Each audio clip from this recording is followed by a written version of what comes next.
You know, one of the most interesting stories this year with the Colts is Mark Glowinski coming back to this team, being signed to the practice squad, and then like 10 days later, starting at right guard and playing well at right guard. I wanted to catch up with Mark, talk to him about the challenge of that, the challenge of going to Denver, what's going on, whether he, being coached by Tony Sparano Jr. in New York, did him any good as he returned and kind of hastened his ability to come back here and play at a high level right away. How difficult was this to get signed, get ready, get on the field, get productive? What did you have to go through to get that done? I mean, there was a process to all of it. I know between getting the call, asking if I want to work out, to the next day practicing, and kind of just going from there, put a good practice through the week. And then after the game, it was a short week, I mean, in Detroit, the Detroit week, but they made sure I was ready to go. Told me on Monday that I was going to be going in, so that was kind of the process. Did it help having kind of at least a common past for a year with Sparano, so you guys were kind of on the same page? Yeah, and it was good to be in. I mean, this system hasn't really changed. I mean, it's evolved in the concept of names and maybe new plays and concepts and stuff like that, but the base of everything and how things are called and when you go back in the playbook, the concept of how everything's labeled and numbered was pretty similar. So it was just trying to get as much information that I could out of new calls and ways that they decide to, you got to change calls because everybody can hear the hard copies and stuff like that. So it's making sure that you have the ability to learn all those quick words, things that you can just say when you're running quick on time, getting all those NASCAR words and all that stuff down. And it would have helped if you had Ryan and Braden, because those are your guys, but neither of them are there. And you're dealing with Danny, you're dealing with Matt. I mean, Danny, I've played one of the last times that he was even playing, I was playing, so it was pretty cool to be able to. When both of us were getting called up at the same time, we've had the opportunities that we've played together, and I think they do just a great job of communicating and make sure all the terminology is the same and everybody's relayed, and the way that you watch things and see how the center quarterback exchanges and how all the quarterbacks do exactly the same and stuff. It's pretty cool to watch that from a distance because everything seems like it's in sync. So I think they do a great job of doing that, and even with the communication and making sure that the next man up is being explained the same concept and taught the same way so that you can just go in there and execute. When you guys have a big game like you've got this week, everybody on the outside feels like it ought to be different, that there's an urgency. Everybody talks about urgency. Every week's urgent for you guys, right? Is this any different? Do you feel any different going into a game like this? I think we just got to make sure that it's going to be loud and all that stuff, and make sure that communication's at a premium. Because we all have to play as one.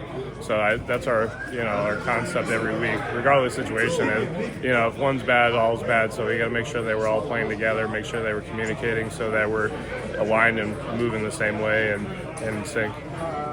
As you, from the outside, watching Anthony this year, watching on TV, I would guess, right? Yeah. Playing with him, did anything surprise you? I think he did a great job. I mean, especially the way that he went about and how hard that he was going on some of these runs, and especially the last couple of weeks, seeing and the crucial drive with like the Jets, making sure they got an end zone and got a feel of that even last week when we needed that 2-point conversion. But that feeling and sense of if he needs those yards, he can get those yards.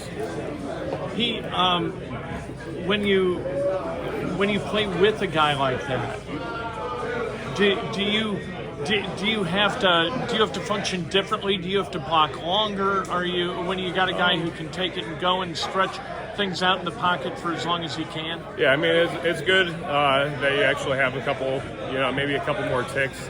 So you just got to make sure that you're staying focused, make sure that you're not taking any, delays in your timing. You're just making sure that you're going all out.